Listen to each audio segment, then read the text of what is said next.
From the #1 best-selling author of Life Rescripted, you're now tuning in to the Year of Purpose podcast. I'm Zephan Moses Blacksburg. As creator of the trademarked Mike cartoon sports character, Jim Sweeney has crafted his digital innovation to become the first universal animated brand in sports. Jim believes Mike will eventually be seen and heard on network television and jumbotrons as both an entertaining sports personality across the country. Jim has built brand equity by penning 800 plus blogs and publishing 38 Mike sports comic books, and monetizes them through numerous affiliate links housed within. In addition to creating sports content for Mike, the 58-year-old Sweeney still participates in sports a little bit slower, but as a Masters athlete. He's the USA representative for FIMBA, that's FIMBA, the governing body for Masters basketball tournaments around the world, and is utilizing his lifetime experiences in sports and business as a catalyst to bring the Mike cartoon sports character to life and develop Mike into a sports and cultural icon. Jim, thanks for being here today. Zeph, thanks for having me. I love that intro. Yeah, that's a pretty legit intro, man. It is. It's the real deal. So tell me, we're going to get into Mike in just a minute or two here, but, let's kind of go into a little bit more of who you are just to introduce you to everybody tuning in. How did you get to this Mike character? What were you doing growing up? And, how did you ultimately get into the business you are in now? I believe I was born with Mike coursing through my DNA on January 3rd, 1958 in Trenton, New Jersey. I've always had this lifelong love of words, of sports, of humor, of cartoons. And a number of years ago, probably close to 10 years ago, I started to have this pang in my heart. It was a lot of angst where I was in an industry where I was doing very well. My wife and I had owned a computer sales rep organization here in Florida, yet I desired to do something different, something bold and audacious, creative, outside the box. And it was over a period of time, over a couple years, where I got up the gumption and the moxie to segue out of a previously successful business that I had started to do something that was totally new and totally outside the box, which is bringing my alter ego, the creative character called Mike, to fruition. So it's interesting that you call it a pang. I feel like this is something that a lot of people feel and are either, afraid to act on, or it takes them many, many years until they actually do anything about it. Let's dive into just this idea a little bit more of, so many people have this urge to go do something different. Why is it that you weren't necessarily, would you say that you weren't in alignment with, who you wanted to be and where you wanted to go, and that's what kind of caused this angst to make a change? Well, in hindsight, I had the benefit, I could look back and I could say, yes, I was in alignment in my life for a time, but I felt like I was maxing out on what I was doing. I was selling boring computer widgets very well, and a lot of them, I might add, for a number of years. But I got at a point in my life where I'm thinking, all right, there's a lot more to life than just being successful at one thing, which is not necessarily my destiny. I felt like my destiny was to bring something to life that was of a creative nature. And it just wasn't a destiny to bring it to life to be successful again, but to also have a core set of ethics and values into what I wanted to create and bring to life. And that's a character. And ironically, it's a cartoon character that, has been successful to a certain degree. But I have tremendous plans for Mike and an incredible vision where I believe that he will be the sports world's first ever animated brand that will transcend all sports, that he could be a voice in the culture, kind of like a SpongeBob or a Bart Simpson. And with that comes responsibility of the things that you write, that you pen, that you put out there in the written word, the spoken word. And I felt like that was my calling in life, my destiny, to create something like this that would not only entertain, but would inform, that would also have, some type of an ethical balance to him where he would never step over the line, that he could entertain in a G-rated fashion. So I think one of the most important things that you kind of hit on a little bit there was that, everyone's searching for what they should be doing and what they're going to do the rest of their lives. And we ask, this overarching question of what is my purpose? Why am I here? What am I meant to do? And a big point that you brought up there, or at least implied, was that you can change, you can pivot, you can go in a different direction. You don't have to stay with the same thing for the rest of your life. And I think in your words, you said something along the lines of the computer sales was kind of like where you were aligned at the time, and then at some point in time that changed and you pivoted with that. Is that right? Yeah, that's exactly right. I'm very grateful for the career that I had in the computer industry. My wife and I had our own business for a number of years, and we prospered at it. We did very well, and that taught us business skills. It taught us a lot about life, how to manage employees, how to deal with, difficult individuals, how to negotiate. It taught us a lot about the legal process, about, your intellectual property rights. And I believe because of that experience, it was a great foundation that equipped us for the next step in life. And my wife and I both are partners on this Mike cartoon sports character, but we also help each other in our own individual content creations because she has her own brand that she's developed, and I help her in the same way that she helps me behind the scenes. So I look at my background and I say, hey, I'm really grateful for all that I walked through, all that I lived through, all that I learned, because it's prepared me and equipped me for where I am today and for where I'm going in the future with my bike property. I think that's great, and that's a perfect example of the old saying of you can't connect the dots looking forwards, you can only do it looking backwards, from Steve Yes. Jobs. I mean, you wouldn't have been able to see that role in computer sales would provide you with a lot of those tools that you needed now, without that having already happened. So I think that that's a great example of that. Now let's jump into Mike. For people listening in with a podcast, let's paint this picture of what does Mike look like for them? What does Mike represent? And maybe we'll jump into a little bit about how you develop this sort of alter ego character, because perhaps a lot of other people out there have that sort of idea within them of this alter ego, and they don't know how to express it properly. Well, I love sharing about Mike, so this is easy. This is a slam dunk. Mike's a sports character whom we call the ultimate talking head on sports. That's because Mike is who he is. He's a microphone. His real name is Michael Anthony Raffone, aka Microphone, or simply Mike. And we call Mike a number of things: the long-awaited microphone messiah, the American-made voice on sports because he is American-made.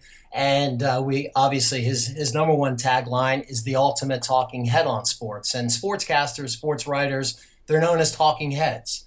And because I've always had all my life this passion for sports, as well as the spoken word, the written word, and also humor, I decided to bring Mike to fruition. He is my creation. That's a sportscaster, a sports writer, an ultimate talking head on sports. That his content could be seen on a blog.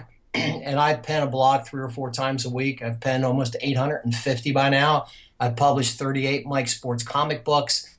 But the goal with Mike is to see him on network television or on Jumbotrons as an alter ego, entertaining sports personality that interacts with real live humans.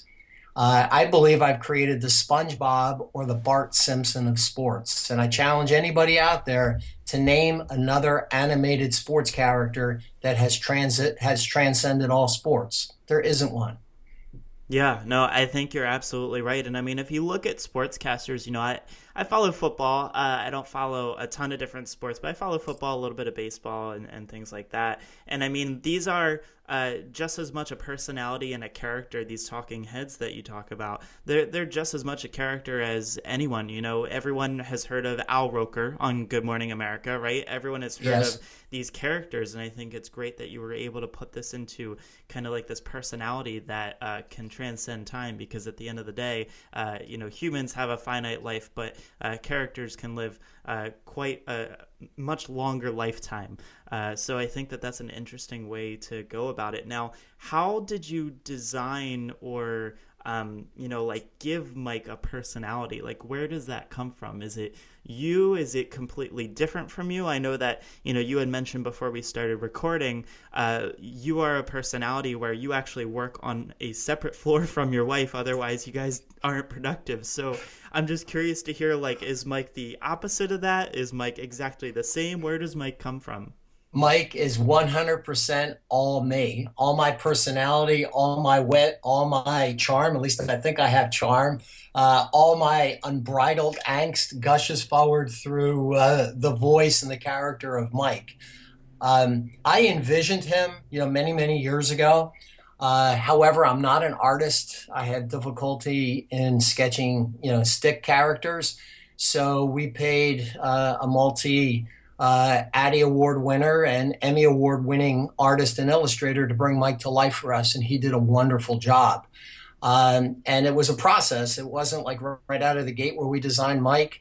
We refined him, we honed him, and we got him to the point where we're really proud of, putting Mike out there into the marketplace, from, his base that he stands on to this bow tie that he wears that can become appendages, in animation, to the cradle that he sits in that could spin around, twirl around, to the softness of the blue color in his eyes, to the real nice red of his tongue, where Mike is trustworthy, he's engaging, he's funny, he's witty, but he's a guy that you could feel comfortable with, listening to, whether you're sitting with your grandson or with your grandmother.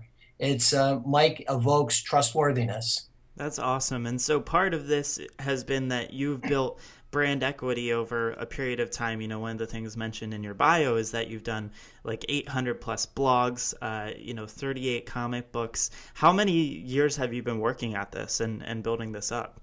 It's been several years. It's since I've been writing, it's been about 4 years. However, Mike's always been with me. Always was one of those kids that had play on words when he was, a teenager. I liked humor when I was in college. It's like Mike has been in the developmental stages almost my entire life. So to say I just started working on him 4 years ago really wouldn't be entirely true. I've always been working on Mike. I've always had these ideas. I've always looked at things differently. And Mike sees the world of sports through his own lens, which is a unique, different lens. Because if I was going to create a character, I wouldn't want to create a character that was already seen, but maybe in a different revelation on ESPN or Fox. I needed to have something that was totally differentiated. And Mike differentiates himself through the lens in which he sees sports.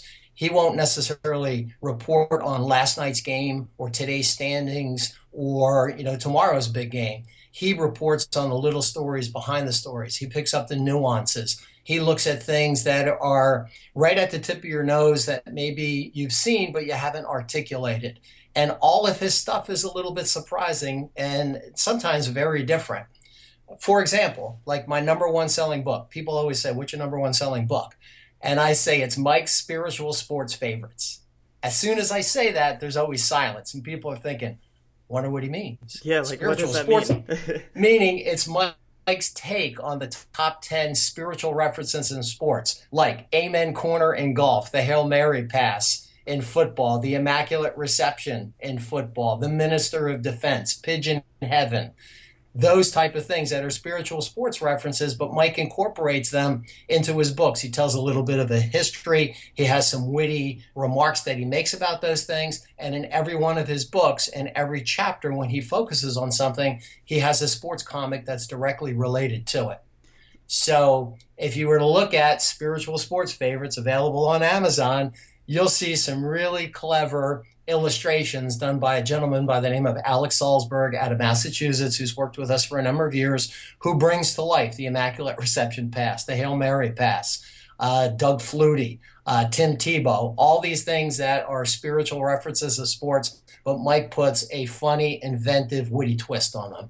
So I'm going to take a guess here, Jim, that a lot of this took, I mean, we already know that it took a long time to build, right? And you and I were talking before I even hit the record button about how it took me even just a year with my podcast before I really started to see the momentum moving and the ball rolling. Was this an experience for you where that meant writing tons and tons of blog posts and creating a bunch of stuff and getting to a point in time where you considered, do I walk away? Is this going to be profitable? Should I keep doing this? Like, did you ever get to one of those points in time? No, because I so staunchly believe in what I've created. Mm, It's never a question of if it's going to come to be in the biggest way possible. It's just a question of when. And I need to do my due diligence and consistently build a brand one brick at a time. So if it takes another 6 months for him to be on TV or another 5 years, I know it's going to happen. It's just not a question of if, it's just a question of when. And everywhere I go, when I share the story of Mike, my vision for Mike, it resonates with people. At first it didn't, but then I had to refine my craft. I had to, fine tune my message. And I've gotten to the point right now where very quickly people, they capture the vision. They see it. They can envision Mike on the Jumbotron. They could see Mike jumping around on like an ESPN Sports Center type desk, interacting with real life sports celebrities. They know what Mike is going to say in one of his blogs, just because the character and the personality of Mike has already been out there through the written word, maybe not necessarily in an animated form, but he's already prepared, to be out there. Mike's equipped today to be a star. right. And so this is a mindset that I really do enjoy because I kind of put on this thinking cap when I started off on the podcast project. And the idea was that, it's not a matter of if, it's just a matter of, how long it's going to take to get it to where I'm going to get it. I'd love to figure out or maybe even dissect, like, how can people tuning in change over to that mindset or get into that mindset of, I am so confident in what I'm doing and I know that I'm going to work on this as hard as possible and I'm going to get this to where this needs to be. I just have to keep going. How do you get that sort of keep going mindset? Well, obviously, that's a personal decision that each individual needs to make. And I think it will come to be over a period of time. It won't be the same for each and every person. But if you have an unwavering belief in what you do, if you constantly push forward, if you're willing, to learn from your mistakes, and we've made many mistakes in bringing Mike, to fruition. But if you're willing, to always move forward, to always be willing to learn, to listen to others, to surround yourself with the right type of people that could speak into your life, then you're going to come to the realization in that, hey, nothing's going to stop me. Nothing will prevent me, preclude me, from moving forward and being the success that I envision myself to be. Now, one of the things, though, that you had mentioned before that happened in the process of creating Mike was, you brought on an amazing award-winning person to start the illustration and really design what Mike looks like. What's it like do you feel like you're relinquishing some of your ability to create Mike because it's going to this artist, or how do you communicate with them in a way where you make sure that they give you exactly what you're looking for? Because I think even in other businesses, we have to work with other people to make our dream happen, and there's definitely this sort of uneasiness of like letting go of some of the responsibility of creating it and allowing someone else in on our child in a sense. Well, I do believe you need to surround yourself with the right talented people that you could tap into their individual tool sets because they may have skills that you might not have, and that enables you to get to the next stage in your development. It doesn't concern me. We have both an animator, we have an illustrator, and even for the animation that we've done in the podcast that we've produced, very brief podcast, I might add. We've had all these people sign work for hire agreements. So they understand that they're working for us, but it is ultimately our property. I welcome, other talented people to work with us, provided that they understand what the ground rules are. And I know that I will not be the inevitable success with the Mike property unless I had people like this that are a part of my journey.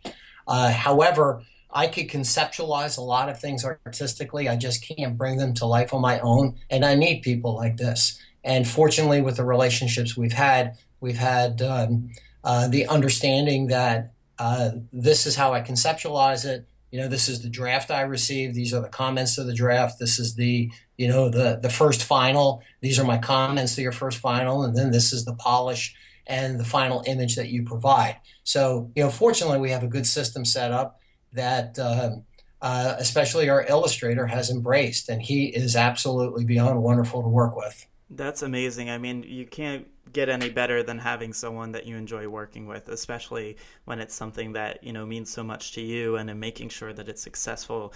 True. You're trusting that person. And I think that's a great thing to have when you know that you have that person you can lean on.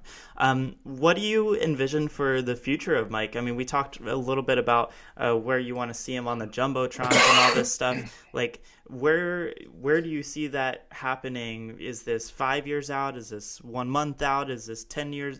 Where down the timeline does that happen? And, what are some of the new things you'll have to do to make sure it gets there? Yeah, the next big thing on the horizon for Mike is to enter into some type of a licensing deal, whether it's a major website or with a sports network, where they can license the image and likeness of Mike to our specifications, obviously, and incorporate Mike as an entertaining alter ego character, whether it's on their network, on their site, or in content that's distributed on Jumbotrons and arenas and stadiums. That could be, within the year, or it could take a couple of years. We are always on the hunt, and I have people that contact me multiple times a week that expressed interest in the character because it's out there. I mean, people have seen its blogs, people see its comic books, people have heard the brief podcast that we've done, and they see the corresponding imagery, that goes with it in terms of the podcast cover, and they're intrigued. They could see that Mike could potentially be, a Geico Gecko or an Aflac Duck as a company, spokesperson. So I can't tell you what the future holds. All I know is the future holds something that's going to be very exciting and also extremely lucrative for us. We know that. And it's not, as I said earlier, it's not a question of if, it's just a question of when. Absolutely. And I think that, holding on to that, knowing that it's going to take a little bit of time, but as long as you keep working towards it, it's certainly going to get there. I think that's what's going to keep you going. And I'm seeing a note here about a unique volunteer gig that you have. So maybe shifting gears a little bit, is there something interesting and cool that we should share with the audience? Yes, I'm a 58-year-old man that still plays basketball slowly 3 times a week. And I love it. And I've played ball just about all my life.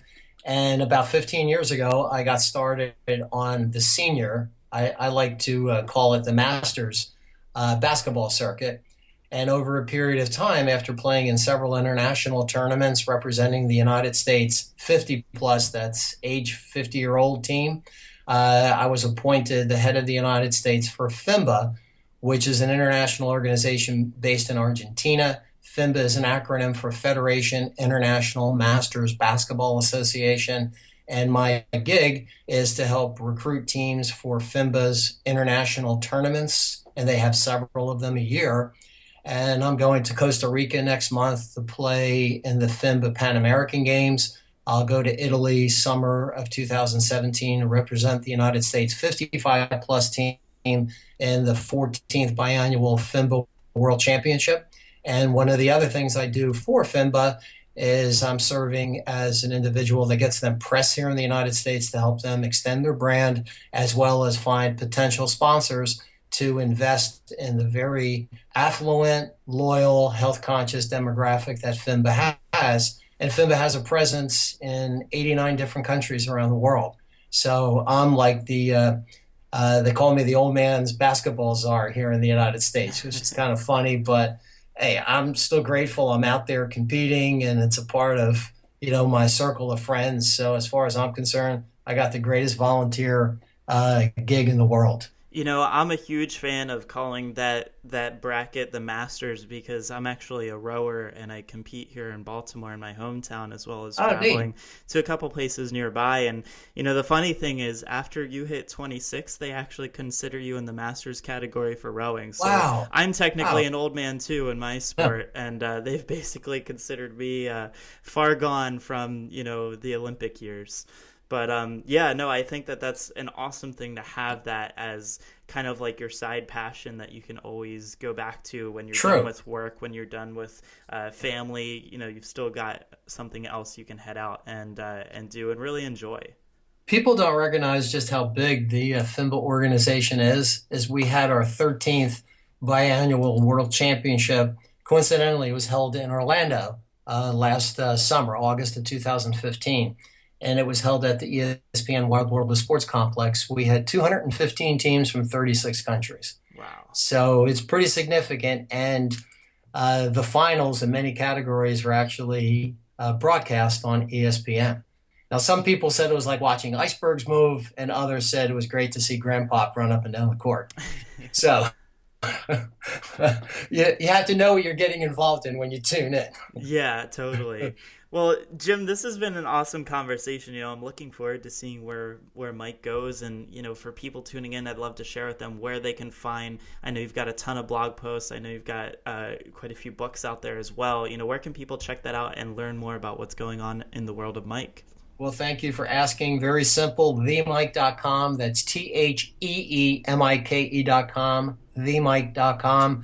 You can find all the blogs. I have 38 books, 25 of them I offer for free. It's a safe, download off the site. And 13 I offer for free. 25 we sell on Amazon, I'm sorry. But themike.com, TheeMike.com. And thank you for asking. Perfect. And Jim, thanks so much for being here again today. We had your wife on the show recently, and it's just been a pleasure speaking with both of you guys. So thanks for being here. Thank you for having me. Hey everyone, it's Zeph. Did you like this episode? Be sure to subscribe so that you can tune in next week and tell a friend about the show. If you want access to free training and exclusive interviews on success, happiness, lifestyle design, and adventure, visit me at yearofpurpose.com. Until next time, go out and let life surprise you so that you can live a life rescripted.